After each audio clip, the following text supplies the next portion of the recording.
All right, welcome back, ladies and gentlemen, to George Croft's American Music Show. Today, we are diving into the life and career of David Crosby, so stick around. All right, we've got a new music alert. My newest single, The Ballad of George and Dan, just dropped wherever you stream your tunes. I love this song. It's a true story I wrote about a road trip that my grandfather and his brother took back east to buy a motorcycle and then drive it home, and they didn't make it all the way. But it's a fun story, and it was a lot of fun to write. And big thanks to Will Mitchell and David West and everybody that helped put the music together for this thing. I really appreciate it, and I'm really happy with how it turned out. So please go check it out. That's The Ballad of George and Dan. We are also brought to you by Tyler & Co. Marketing, providing top-notch photography and videography services to Northern California. Tyler & Co. is your one-stop shop for social media content, product videos, commercials, promotional videos, and best of all, weddings and events. I dare you to take a quick scroll down their Instagram page at TylerandCo_marketing and tell me it doesn't look like a Hollywood production. If you want people to ask you who the executive producer of your wedding was, call Tyler & Co. If you want it to look like you got paid just to be in your wedding photos, call Tyler & Co. If you want the video of your first dance to look like it qualified you for the Screen Actors Guild, call Tyler & Co. And best of all, your future father-in-law is going to forgive you for everything, when he finds out how much money you're saving him on this wedding by using Tyler & Co. Marketing to capture your big day. So visit tylerandcofilms.com for all your photography needs. That's tylerandcofilms.com.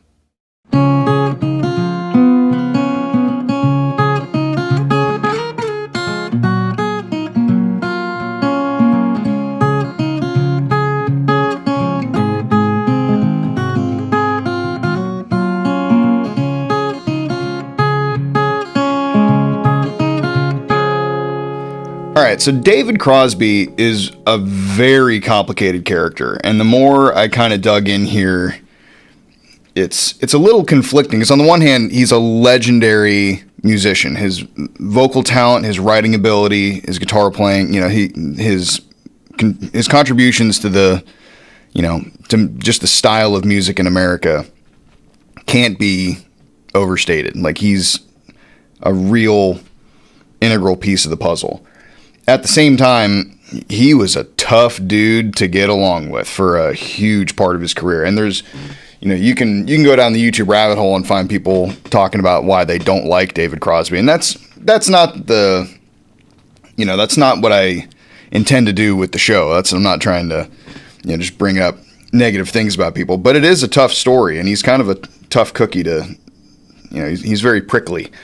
So, but anyway, starts off, he's born in 1941 in Los Angeles. And his childhood is relatively, it's not as bad as some of these childhoods we've talked about in other episodes, but it's not great for him. His dad was a Oscar-winning movie director, but he was gone all the time.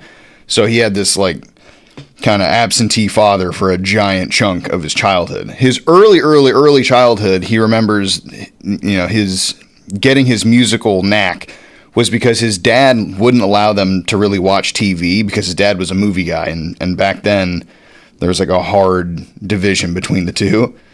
And so instead of watching TV every night, the family was playing music, and David Crosby was picking up the ability to sing harmony by the time he was 6. And that talent stuck with him all the way through school. He goes to a boarding school at one point, and kind of he gets recognized for his voice pretty quick. But before that, he had kind of a tough go of it. He was he was smaller than a lot of the guys at the school. He was, he didn't have that kind of jock thing going on. He got picked on a lot. He was more kind of brainy and he wasn't reclusive in that way. He was always a great storyteller, and he's very outgoing, but he was getting picked on a lot in high school until he really leaned into the music, and that kind of set him up for social success here. But before that, there's a disconnect almost immediately between his intellectual ability and his ability to succeed at school. Like there's a documentary where one of his friends is talking about how like David just didn't believe in doing homework, but then the two of them got interested in World War II and they wrote a novel on World War II history just on their own, like not anything to do with school, which is a wild thing for, a teenager to do. But that's kind of the way his brain worked. And he was a clearly sharp and gifted kid from the jump. And the part of the problem is he knew it. Like his ego from a very early age was astonishingly big. And it would, like I said, it would lead to many of the problems, that he would run into later. So pretty early on so he graduates high school, and he'd been playing in bands and like local gigs and stuff. And, but pretty soon out of high school, he ends up getting his girlfriend pregnant, and he just pulls his chute and says, "Nope, I'm not ready to be a dad," and just walks out. And, that kid gets put up for adoption soon after. So that's kind of like there's this sharp break in the timeline. First kid goes off and gets put up for adoption. He continues on, and he ends up back in L.A. He went to Florida briefly, but he ends up back in L.A. And this is where we start having the run-ins with the people we've talked about on the show. This is where the Byrds get going. And because him and Roger McGuinn and Chris Hillman and, all those guys, I think they met at the Troubadour, at like the open mic rounds at the Troubadour, and they kind of coalesce around that, and then they get a chance to record together, and the Byrds are born. And really quickly, so they experience a lot of success really fast. The Byrds were a huge deal relatively young into their career, because they kicked it off with Mr. Tambourine Man, which hit number one really fast.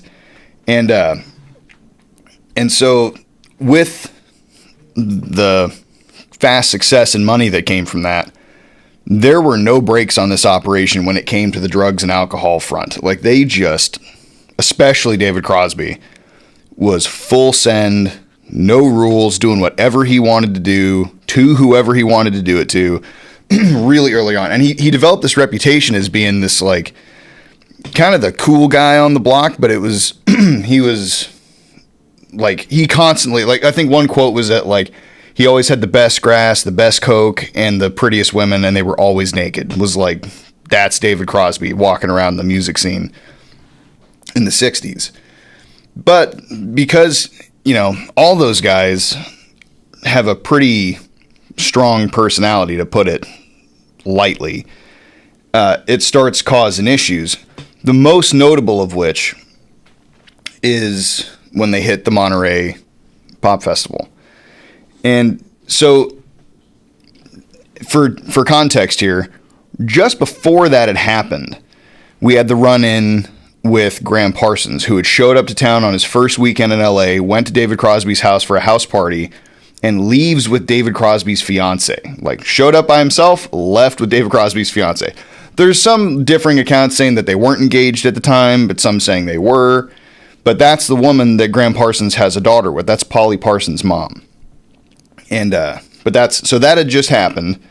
Then fast forward to the Monterey Festival, and this is where things really kind of boil over. And there's some wild videos you can find on YouTube about this. So basically what happens, the first strike against him, David Crosby gets out on stage and just goes full send, talking to the audience about what's branded as political stuff, but it was about the Kennedy assassination. And the funniest part about all this is that, for as abrasive and crazy as it was, he was kind of right. I mean, it's kind of stuff that we kind of accept as true for the most part. Like he gets on stage and just kind of randomly is like, President Kennedy wasn't killed by a lone gunman. There were multiple shooters from multiple angles with multiple rifle calibers, and and talking, and then like witnesses are being killed, and the Warren Commission is lying, and it's being covered up, and this is your country, ladies and gentlemen, and gets like this kind of awkward kind of half applause from the audience. So that was like strikes 1 and 2 basically. And people were furious. And Hillman and McGuinn were also furious. They're like, hey man, we're musicians. Like, this is not our job to come out here and start ranting about political stuff. Like, we're here to entertain people and play music and help them dance. And but Crosby did not feel that way. He felt like he was bringing his art to the people, and like, I think he held his personal opinions at equal value as his art. So it's like, well, if people want the art, then they obviously want that from me too. And he just gave it to him. And he was a lot like Neil Young in that way. Like, him and Neil Young famously, we'll get to, they have a nasty falling out later, but they're so similar in their personality and their like kind of outlandishness. But like I said, so strike 1 and 2 were the political and, you know, Kennedy assassination things he was saying on stage. And because you got to imagine too, like, now we kind of in with the benefit of hindsight, we all go, yeah, there's something funky going on with the Kennedy assassination. At the time, he might as well have got on stage and been like, Bush did 9/11. Like, there's like, it's the same, it's the same level of, you know, kind of reaction you would get from people, despite the ringings of, you know, conspiracy theorist truths and things like that. It really jarred people when he said that at the time. And the next day at that festival is where we get that session where Buffalo Springfield, who Neil Young had just quit the band with like almost no notice, and he was supposed to be at that festival, but Neil Young wasn't there. So Stephen Stills, who had heard of Crosby, invites him on stage for the Buffalo Springfield set, and he does. So that really kind of put the nail in the coffin for the Byrds. Like, Hillman and McGuinn were not into this at all. And this leads to a pretty famous interaction where after that had happened, and it was, and also like all of that in the context of, it was that plus his general personality. He was so confrontational and so hard-nosed about creative decisions and recording decisions and harmony decisions. And he was like ruining recording sessions by like being finicky about one little harmony line or what, you know, he was just a nightmare at this time to deal with. And he'll tell you, like, you know, in later interviews that was the case. And so the rest of the Byrds load up in their Porsches and drive to Crosby's house and basically tell him he's out of the band. Like, I think they said, we'd like you to step down, which is basically, you're fired. And he initially was telling them, like, you're making a big mistake. Like, he has a pretty, what's funny is that, like, it's the first real picture of that ego we're talking about. He doesn't apologize. He's not like, hey, listen, guys, I'm sorry, I was out of line. He's just like, you're making a big mistake. You're kicking out your biggest asset. Like, you know, kind of good riddance kind of thing. And so he's out of the Byrds. And this is where a little thing that I haven't seen a lot of people talk about that I keep coming back to. Soon after that happens is when Chris Hillman is in the bank and he just sees Graham Parsons, who I don't know, like, they didn't know each other. And I think the only interaction they might have had was the house party at which Graham stole Crosby's girlfriend. So I don't know how much of I would love to ask Chris Hillman about this. When he walks into the bank and sees Graham Parsons, is he thinking, oh, there's that really talented keyboard player? Or is he thinking, that's the guy we should replace David with? Because that would sting. So, because it did. I mean, that was a decision to get made. And so after the Monterey Festival, he leaves and he's replaced by Graham Parsons, and the Byrds go off and do their story that we've already covered on the show. And but so soon after this is when, so this is 1968. This is the birth of Crosby, Stills, and Nash. And it was kind of the first super group because you had Stephen Stills from Buffalo Springfield, David Crosby from the Byrds, and Graham Nash from the Hollies. And they all kind of collect together and they start this group. And initially, it is phenomenal. The early Crosby, Stills, and Nash albums are just top-notch as far as production and harmony quality and, you know, instrumentals. They're legendary for a reason. And initially, they would tell you, like, they could just get in a living room and do that. They don't have a bunch of fancy stuff going on. Like, the three of them with their guitars in a living room could put on a killer show, and they did on several occasions. But David's drug use at this point is causing a big problem. And I think there's a time where, so at some point here, 1969. So this is after he's with Crosby, Stills, and Nash. He had gotten into a relationship with a woman named Christine Hinton. And he went from being this like crazy different girl every night kind of rock star dude to being in this kind of committed monogamous relationship that he seemed to be really into. He really loved that lady. And that was going, that was a really good positive impact on his life. And then tragedy just comes a knocking for really the first big tragedy for David Crosby here, because his girlfriend throws the cats in the car to go take him to the vet, and she's driving down the road, and it sounds like one of the cats jumped in her lap and did something happened driving down the road, and she crashes and dies.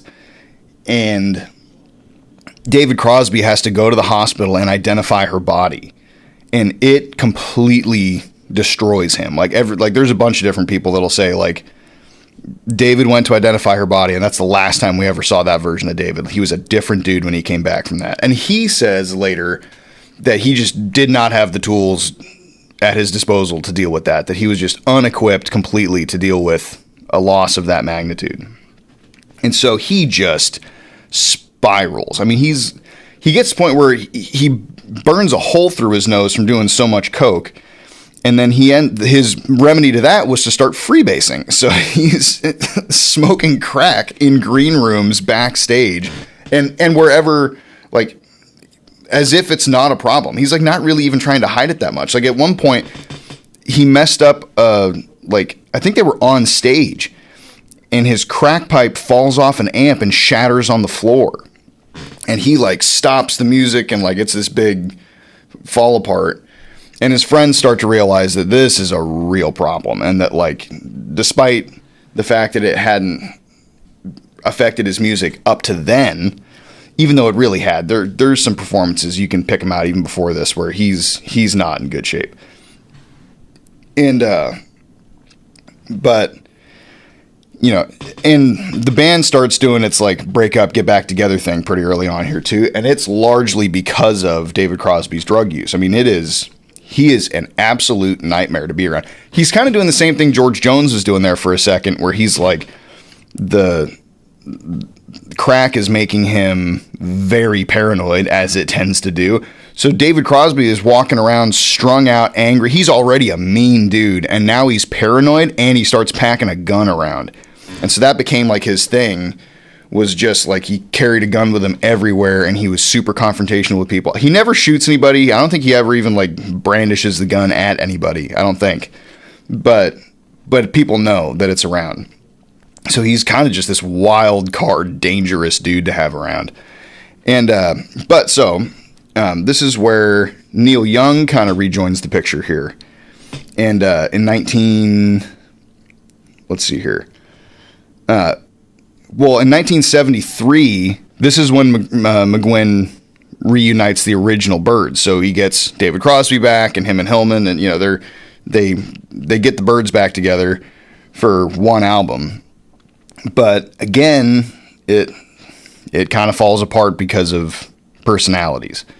And so the Byrds don't last very long here in 1973, which I think is kind of like, I wonder how McGuinn and Hillman look back on that, because if you remember 1973, when this happened, Roger McGuinn disbanded the the Byrds, when that included Clarence White and Gene Clark and those guys. So like the Byrds had kept performing and kept recording and doing their thing, but then when McGuinn hears that David Crosby and Chris Hillman are open to coming back and they're available, he disbands Clarence White and Gene Clark and brings back Hillman and Crosby.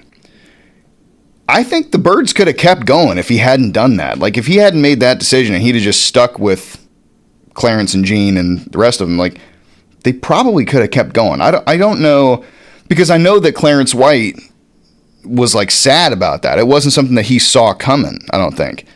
So McGuinn disbands that version of the Byrds, recreates the original 5 members, and it only lasts for like a year, maybe not even that. And so then in 1973, also, this is where, like, right after that happens, this is where you get the death of Clarence White, because he was back playing in his bluegrass band instead of being with the Byrds, and he gets struck and killed and, out behind the venue. So, and that peels off into the Graham Parsons death story. But so right after that time window happens, we're into 1974. And this is where Neil Young joins the picture, and this is where you start getting Crosby, Stills, Nash, and Young. And again, legendary albums come out of this thing. And initially, they're all thick as thieves, and it's going great. But it's only like that for a little while because their personalities just do not gel. And him and Neil Young, Crosby and Neil Young specifically, like I said, they're both these like wild card, out front, super assertive, kind of bombastic's not the right word, but they're both like not afraid of confrontation at all. And they're willing to just walk away from stuff. Like I said, like, Neil Young just bailed on Buffalo Springfield for no reason, basically. He just, not no reason. It was his own personal reasons, but it surprised everybody else. And he would do that a few times over the course of his career. But it was a little bit different for Crosby, Stills, and Nash and Young when they brought him in. They were all also working on side solo projects at the time. Like, they weren't, like, that was not a deal breaker for them. They all thought of themselves as a super group made of all these top-notch dudes who were also free to go do whatever else they wanted. But like I said, it was not sunshine and daisies for very long. But this is where you get they write, because the Kent State Massacre happens, and there's, I think it was a Time magazine cover that David Crosby was reading, and he shows it to Neil Young, and he's there in that moment where he sees the light switch go off in Neil Young's brain when he writes Ohio, which is the song about the Kent State Massacre. And because that was right up both of their alleys. Like, they were both super politically involved. And there's interviews later, like there's a great documentary out that David Crosby did, I think in 2019. And I don't exactly know where he's standing. It might be at Kent State or somewhere, but there's this picture on the wall of National Guard people shooting into a crowd, which is a wild picture. And David Crosby is like a 70-something or 80-something-year-old man banging his finger on the wall, pointing at this picture, because the fact that this picture is blasted on the wall here is nuts, because it shows the lead, like, National Guardsman holding a pistol, and the picture happened to catch the slide on the pistol recoiling during a shot, which is a split-second thing. Like, for the camera to catch that is... the odds of that, like, if you sat down and tried to, like, film someone, like, all right, I'm going to take a picture while the slide is to the rear on your pistol, you're not going to get that picture done. Like, if you try, it's not going to happen. Especially in the 70s. Like, cameras are not that good. But it just happens to catch this dude's pistol mid-cycle, and David Crosby is banging his finger on the wall, being like, this son of a gun never went to court. He claimed he never fired his pistol, but we have it right here in this picture. And he's fired up about it decades after it happened, which, pretty good thing to be fired up about, I guess. But you can see how much it meant to him at the time. And, but anyway, so back to 1974, or 1976. So those couple of years here, this is where we start to get our first breaks in Crosby, Stills, Nash, and Young. We're like, it's so difficult to be around each other. Crosby's drug problem is causing a giant issue. Stephen Stills is a real drinker at the time. They're all doing drugs and alcohol, but the two problem children on that department were David Crosby and Stephen Stills. And they quickly get to a point where they can't really stand to be around each other. And which is ironic, because Stephen Stills is the one that started it all off by inviting David Crosby onto the set for Buffalo Springfield, which he was only able to do because Neil Young didn't show up. So there's this weird knot of interactions here. But like I said, it's kind of through the 70s here, for the rest of that, from 76 when they first break up, they do a tour in 77, but like without Neil Young. And then there's a bunch of bad blood about Neil Young not being invited to things and like kind of the decisions that get made around who's playing where. And it gets pretty complicated and kind of just, this is where the nastiness really starts to build. And then in 1985, they perform at Live Aid, and the video of that, Crosby is in the throes of addiction here. Like, he's bumbling around on stage. Voice is just terrible. This is kind of the dark years of Crosby, Stills, and Nash. People that went to those concerts are just like heartbroken because it's such a train wreck so early on. And also he'd also gone to jail at one point for drug possession and illegal firearm possession. He did like 9 months in jail. I think it was back in the 70s. But so here we go. 1985.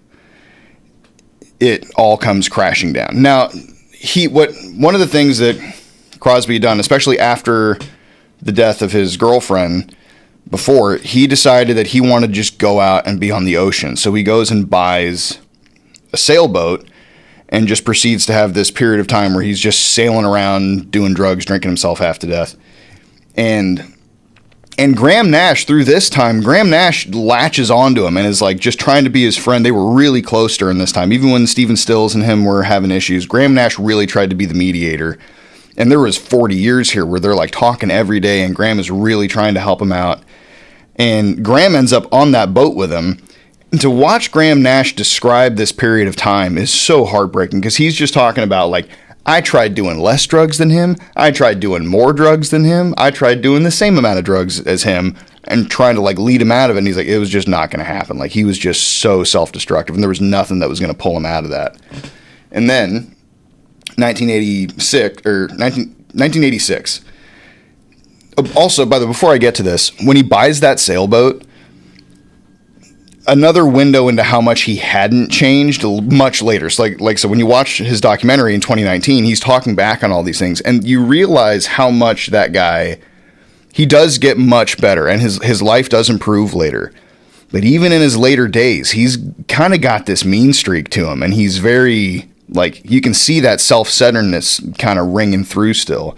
Because he's telling this story about this sailboat, and he found this boat that was for sale, but he couldn't afford it. He had no money, by the way, because he's spending all of his money on drugs and alcohol.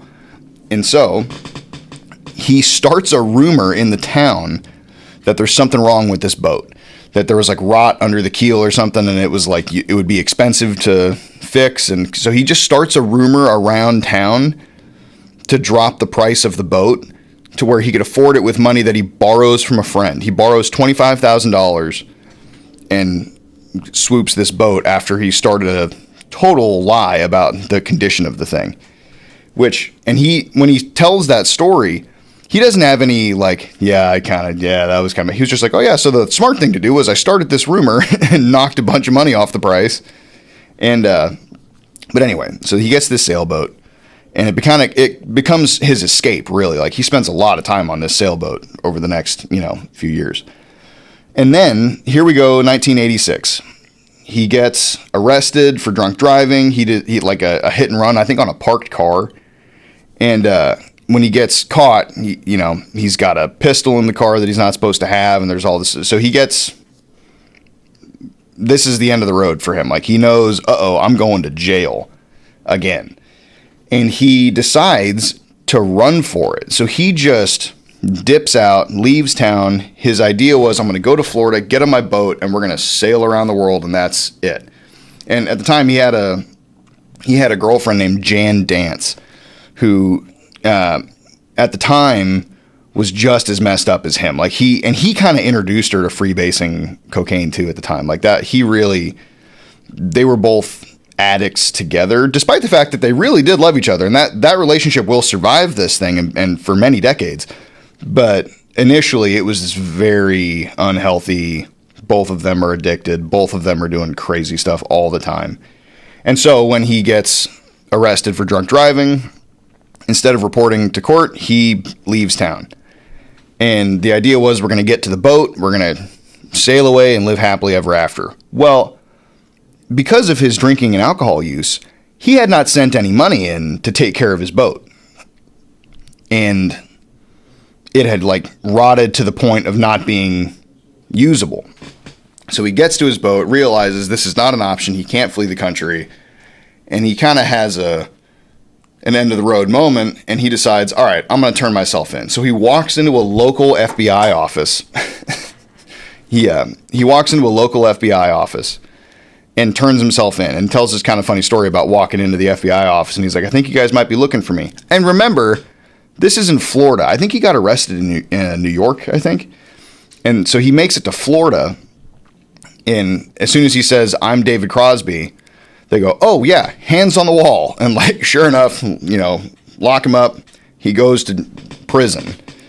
And I think he does 9 months, I think. He's in there for, 9 months in prison in Texas, by the way. And which I don't exactly understand how that worked out, but they sent him to the Texas Department of Corrections. And this is one of those weird times where incarceration kind of worked. It gave him enough time to dry out, because there had been other, Graham Nash and, all of his friends had tried, and I think Jackson Browne was there for one of these interventions. They had tried to pull legit interventions and fly him to treatment, and, and he would go, and then he would get out of treatment after a month, and his first phone call was to his dealer. None of it stuck. He just full self-destruct mode all the way. And, but this time in 1986, he's locked up for enough time to really dry out. He starts writing again. He kind of remembers who he is. He starts kind of correcting his life a little bit.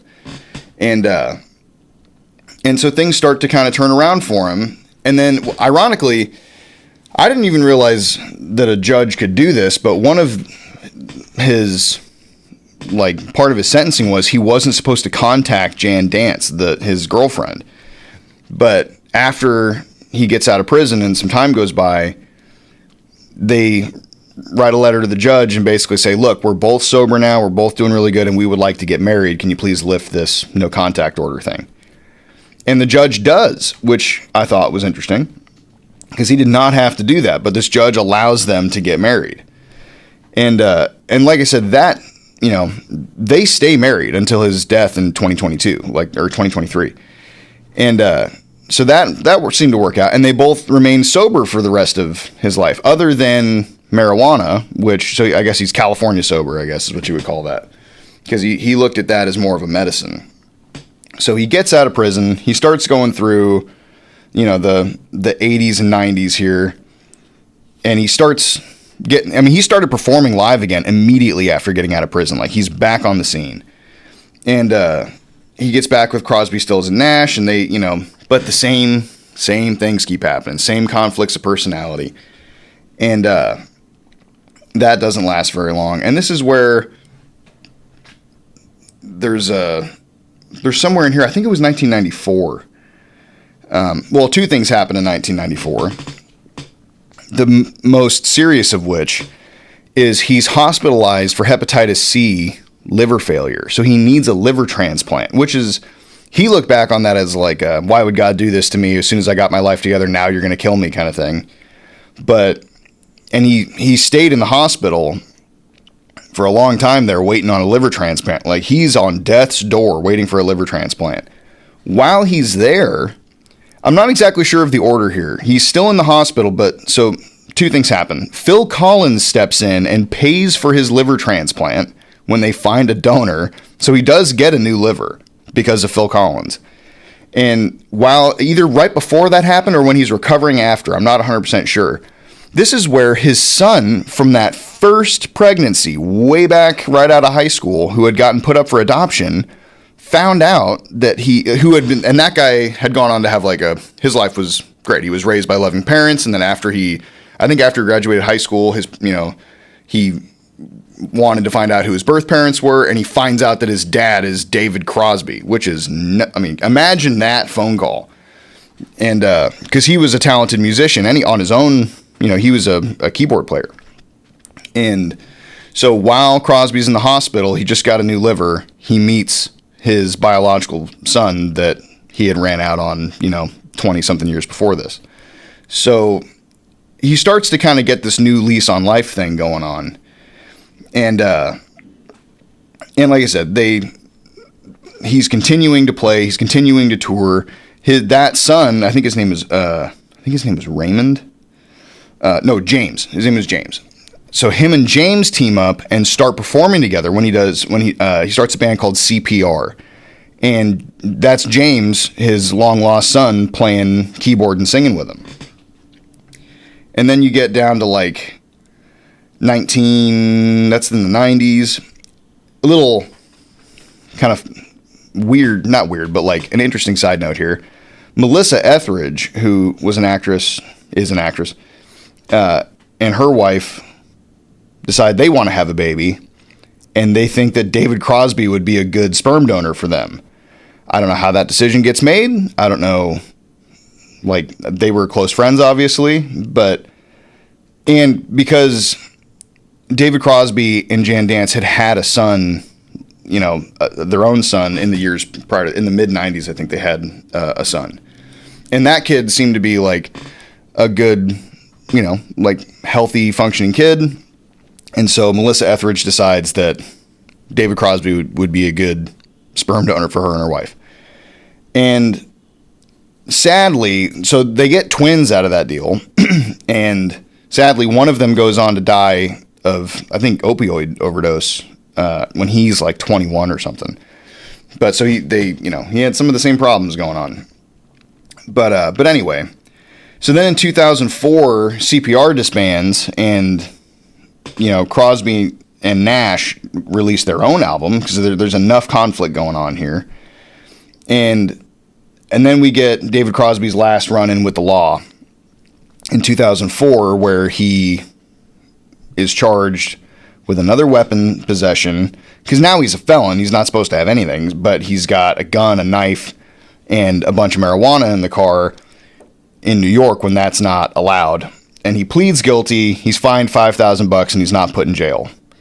So, I think, I want to say he crashed his car again when that happened, but he didn't get a DUI.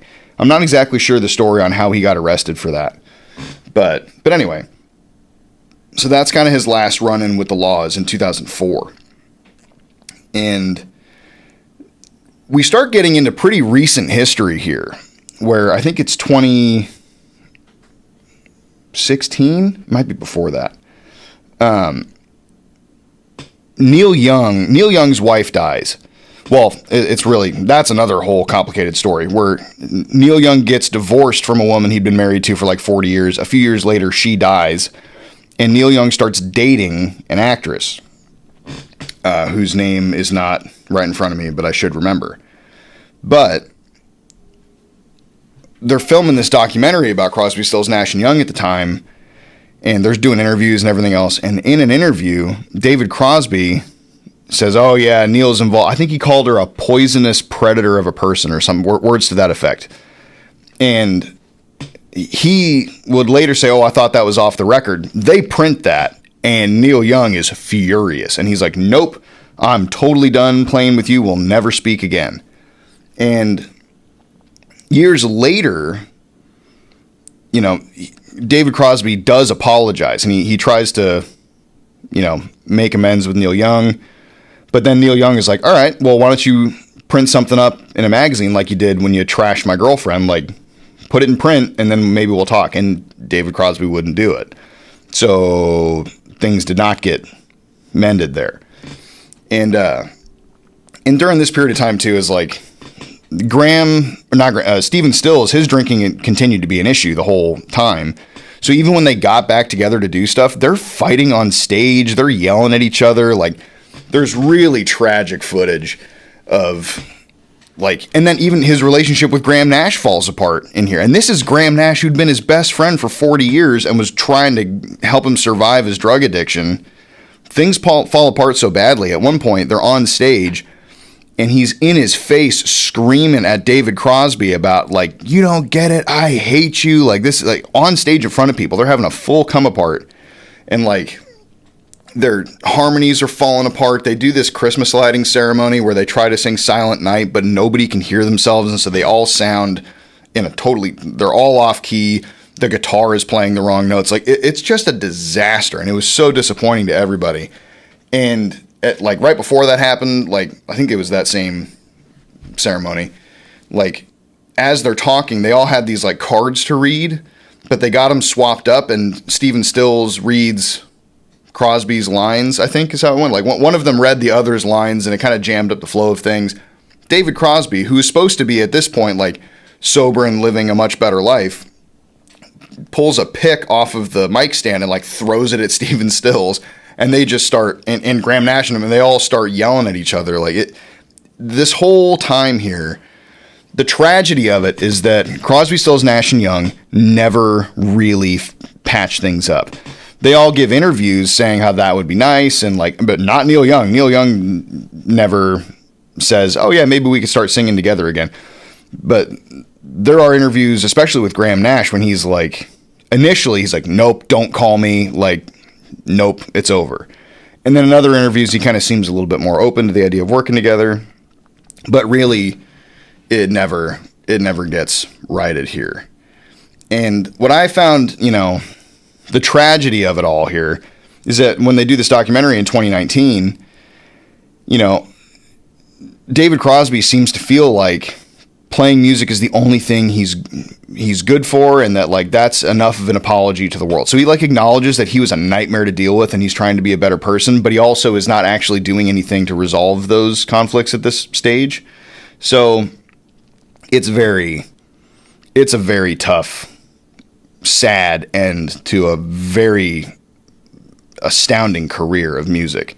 Because then in 2023 he gets COVID, and that's what kills David Crosby at the age of 81. So like I said, just a kind of tragic fizzle out to this career full of high notes, but also just self-destructive ego conflicts that would really just, they would never recover from. But that's it for old David Crosby. Thank you guys for listening, and we'll see you next week.